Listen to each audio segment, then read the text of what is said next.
அனைவருக்கும் காலை வணக்கம். இன்றைய வேத வசனம் வியாழன் ஜூலை 10. சிந்திக்க தினம் ஒரு வசனம். உங்கள் பைபிளை திறந்து வாசிக்கவும். பிலிப்பியர் 4:6. நீங்கள் எதைப்பற்றியும் கவலைப்படாதீர்கள், உங்களுடைய எல்லா விண்ணப்பங்களையும் நன்றியோடு கூடிய ஜெபத்தின் மூலமும் மன்றாட்டின் மூலமும் கடவுளிடம் சொல்லுங்கள். சூழலை படிப்போம். நம்முடைய சகிப்புத்தன்மையை பலப்படுத்துவதற்கு யெகோவாவிடம் அடிக்கடி ஜெபம் செய்ய வேண்டும். நம்முடைய எல்லா கவலையையும் மனம் விட்டு அவரிடம் கொட்ட வேண்டும். 1 தெசலோனிக்கேயர் 5:17. எப்போதும் ஜெபம் செய்யுங்கள். ஒருவேளை இப்போது உங்களுக்கு பெரிய பிரச்சினை ஒன்றும் இல்லாமல் இருக்கலாம்.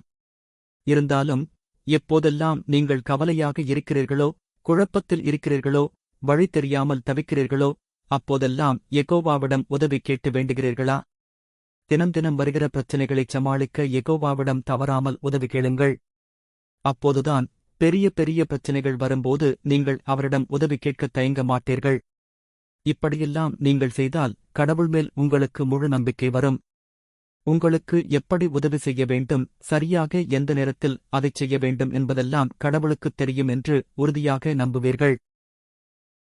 சங்கீதம் 27:1 வரை 3. யெகோவா எனக்கு ஒளியாக இருக்கிறார், அவர்தான் என்னை மீட்கிறார். யாரைப் பார்த்து நான் பயப்பட வேண்டும்? யெகோவா என் உயிரைப் பாதுகாக்கிற கோட்டை. யாரைப் பார்த்து நான் நடுங்க வேண்டும்?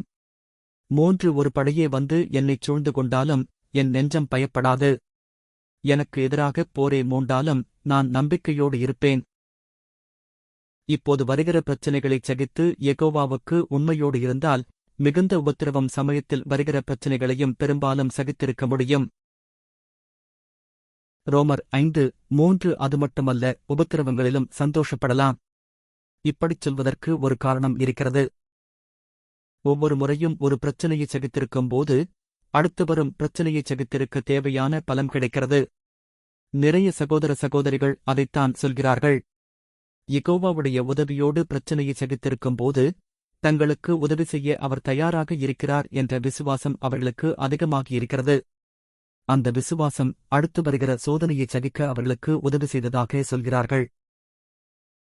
யாக்கோபு 1:2-4. என் சகோதரர்களே, உங்களுக்கு பலவிதமான கஷ்டங்கள் வரும்போது அதற்காகச் சந்தோஷப்படுங்கள். இப்படிக் கஷ்டங்கள் மூலம் சோதிக்கப்பட்ட உங்கள் விசுவாசம் சகிப்புத்தன்மையை உண்டாக்கும் என்பது உங்களுக்குத் தெரியும். உங்கள் சகிப்புத்தன்மை முழுமையாக வேலை செய்யட்டும். அப்போதுதான் நீங்கள் முழுமையானவர்களாகவும் எந்தக் குறையுமில்லாமல் எல்லா விதத்திலும் நிறைவானவர்களாகவும் இருப்பீர்கள். ஆராய்ச்சி கட்டுரையைப் பற்றிப் படியுங்கள். யெகோவாவின் மகா நாள் மனிதர்கள் சமாளிக்க முடியாதளவுக்கு பிரச்சினைகள் நிறைந்த கஷ்டமான காலமாக இருக்கும்.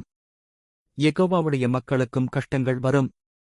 ஆனால் இப்போதே நாம் தயாராக இருந்தால் அந்தச் சமயத்தில் நாம் பதட்டம் அடையாமல் இருக்க முடியும்.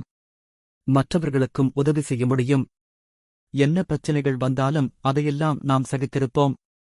நம் சகோதர சகோதரிகள் கஷ்டப்படுகிற சமயத்தில் அவர்கள் மேல் கரிசனை காட்டுவதற்கும் அவர்களுடைய அடிப்படைத் தேவைகளை கவனித்துக் கொள்வதற்கும் நம்மால் முடிந்ததை செய்வோம்.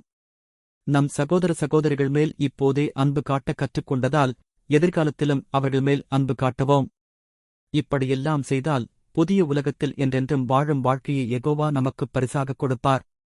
பேரிழவுகளும் கஷ்டங்களும் நம்முடைய ஞாபகத்திலிருந்து மறைந்தே போய்விடும்.